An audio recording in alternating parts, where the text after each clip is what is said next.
Optimist by FINNEAS. It is 13 songs, 43 minutes long. FINNEAS is the man behind the woman known as Billie Eilish. Billie Our older Eilish, brother. yes. Billie Eilish, of course, like very, like very accomplished musician, pop musician. Everyone knows about her. Just come off of her second album that has done very well for herself and shown We herself both as a enjoyed a musician. lot. Phineas has kind of been in behind the scenes of that, doing a lot of the production work. Definitely not all of it because Phineas has his own style and tone, as we get to see here, kind of in its purest. But I think this is a really interesting opportunity to kind of see Phineas. He's a very musically talented kind of person, traditionally kind of informed in music, as it were, taught in those kind of traditional fashions. And here he is making kind of a pop record, a very poppy sounding record, using everything within his musical repertoire. Sean, what did you think?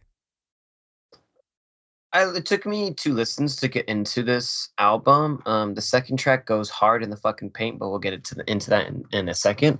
Um, it's very acoustic heavy. You can tell his production style, what he likes to do. Also, this is his first LP, I believe, right? Because he's only done EPs and singles before, Yeah, correct?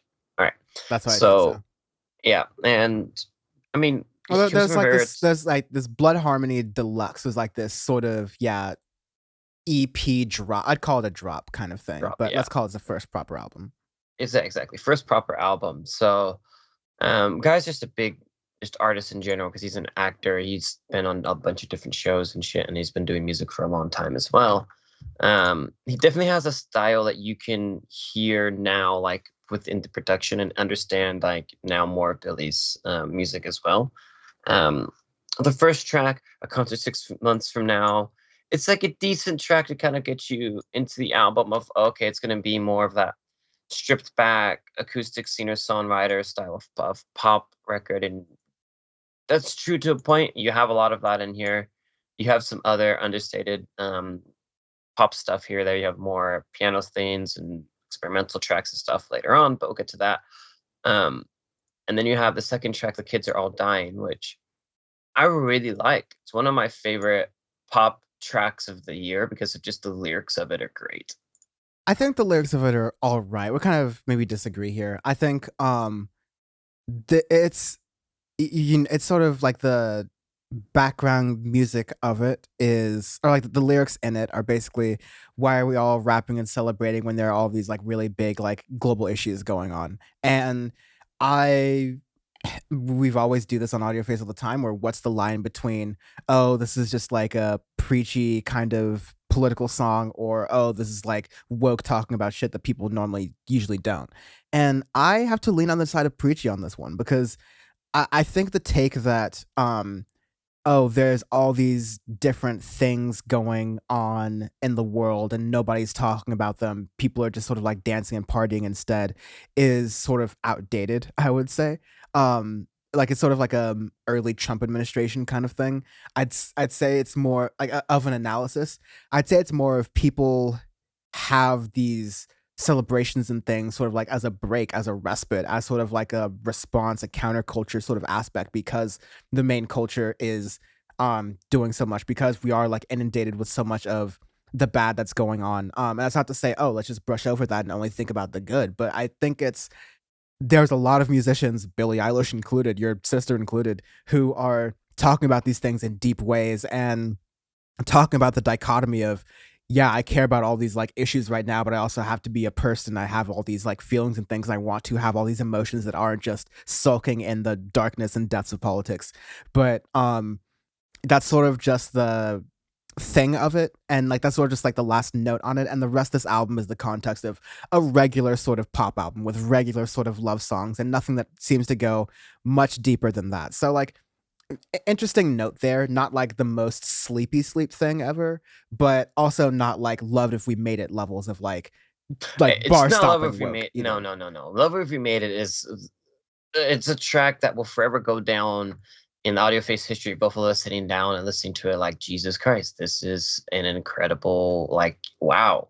track. No, I just like it. I like The Kids Are All Dying because there's one lyric. It's like, "Do you have $1 for me to fund a war?" And then towards the end of the track, he goes in and talk about his own whiteness. He says, My skin is as white as these ivory keys here." So it's like I understand my own thing, like my own, like I have my own bubbles and stuff, and I'm trying to get out of those bubbles and get into that. So I thought it was decently done on it, and I like the track. That's fair. Um, Especially towards the end, because if he didn't have that little interlude to the falsetto part, talking about like himself and saying, "Hey, I'm a person of privilege. I can sit up here in my little ivory tower and talk about these things when everybody else has to fucking deal with them." He has that, realization of himself to do that. Then that's when I have like, okay, yeah, that's when I really like the track after that part. Um, but yeah, after that, like you have decent stuff in here, but there is some stuff that is a little bit lackluster. Some things that could be a little bit too slow. Um, and you have obviously like the normal like stuff of love and other things of like talk about happiness and somebody who has been very successful, and what does that mean, what does success mean to you as a person, which, like, example, the third track right after The Kids Are All Dying Happy Now, you have that, like, what does it mean to be happy now, what does it do that, which is fine. You have Only a Lifetime right after, which I think is where he can get issues, is these slow tracks. He has a good voice, but his voice alone can't carry the slow tracks. Because if you make a slow track, like example Adele, like we reviewed her single today, her voice is powerful enough, or you have Sam Smith and a couple other artists whose their vocal range and their caliber and their crispness and stuff of their range is enough to carry a track on its own. And even if it's a really slow track and it builds and builds, they have the ability to do that. When you don't have an ability to do that, and you don't have like you don't have a unique voice like an Alex Turner, even a Tom York, somebody who really knows what their voice is and can manipulate it to go into the track and then have that production to go along with it, then that's when you could get these issues of tracks sounding really lackluster and a little bit like what you wanting more. Because now you can understand, like, him as a producer, fantastic. Because these tracks are super crisp and clean. Like, there isn't one sound that is misplaced necessarily. There isn't one thing that is overly done or overly like generalized. But within his own vocal range, just as him, that's what's lacking in the record. Yeah, I can agree with a lot of that. I think he's got some really good lyrical ideas here. For sure. Um, there's a lot of good emotion within here. I think when you actually get past the Peaches etude, which a bit on that in a moment, you get to the latter half of the album with like Hurt Locker, Medieval, Hurt Locker especially. I think you kind of get a lot of the best of FINNEAS as producing for himself Yeah. in his own sort of lane, but also kind of getting into emotions and the deep introspection that he's pulling from, and like the experience that you got to imagine he's pulling from here. But I think a lot of this is very much like a record for musicians and other artists, right? Like, you have to be really clued into musical construction and production to appreciate a lot of like the higher level heady things here. And I think absent that understanding, you sort of get a bland record, because like just they take like Peaches etude for example. Like the word etude, it comes from Etude. music. Yeah, yes, it comes from music, right? Like it, these are things that it's a nice little like piano piece in the middle, but a musician, someone who's into music, will appreciate. Oh, I like how that's there. I like how that's placed. It's put. But as an album, as it flows, I'm not sure if it doesn't necessarily get in the way. I think it like makes the album, separates the two parts there. But I think it gets to an issue with the overall tone of this album that's very heady in the music theory, and not necessarily just focused on, okay, making these beats sound interesting or making this sound more. I guess I'm losing a little bit my words here, but there's definitely something missing from it. I think you're getting at Sean was talking about the vocals don't do enough Yeah, to because carry it. yeah, if you had somebody else's vocals on here within like you had the same lyrics, everything else, I think it could have carried some of the tracks more, some of the slower tracks a little bit more. Slash, if he had done, I wouldn't say like mess with his vocals necessarily, but if he had changed the production a little bit to have a little bit experimentation and stuff to supplement the voice well, to complement his voice well, then he could have had an outstanding album because there are bits and pieces of here that are great. Like Hurt Locker, I thought is actually a pretty good track right after the Peaches Etude.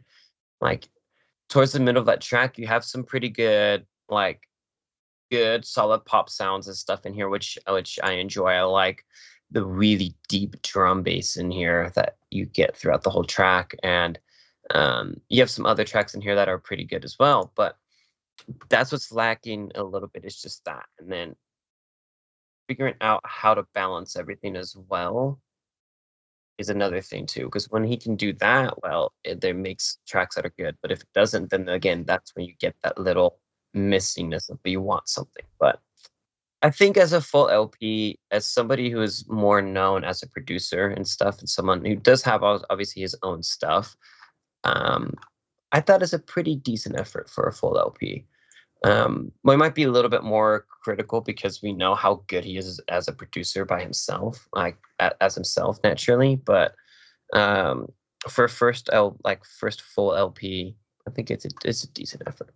Yeah, I definitely say it's decent. It's beautiful even at times. And there's a lot of artistry to it. I just think that the approach for like a high art kind of like Yeah, yeah, yeah. liberal arts master's degree approach to the pop record, right?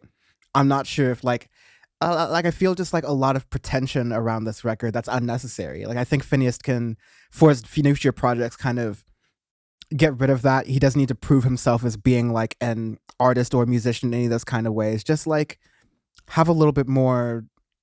This shouldn't feel like a stuffy university project, is what I'm saying, right? This should feel a little bit more freeing, especially like where he is. I don't think Phineas has to prove anything to anyone, myself included. But I feel like that need for it to be almost academic in a way is holding it back. It's not something I feel from a lot of records usually, but I just emanates that. It emanates that for me from this album. Arbitrary scale. Because what we said in the review is what we said in the review. This week in Joe Manchin's donors, what are you going to give this? Goldman Sachs, baby. That's nice and stuffy. Solid Goldman. Solid Goldman. Yep. He's a real Goldman Sachs asshole. um, call them the Goldman Girls. No, I'll make this the American Bankers Association. You know, just It's nice and snooty as well, baby. yes. Solid gold Um, asshole. almost as snooty as the Walt Disney Company, who also donates to. We should really be on this. Like Toyota, Verizon, PwC. Like, wow, I'm. Let me stop before this becomes a PowerPoint episode. Joe Manchin's terrible, and he's the reason nothing's getting done.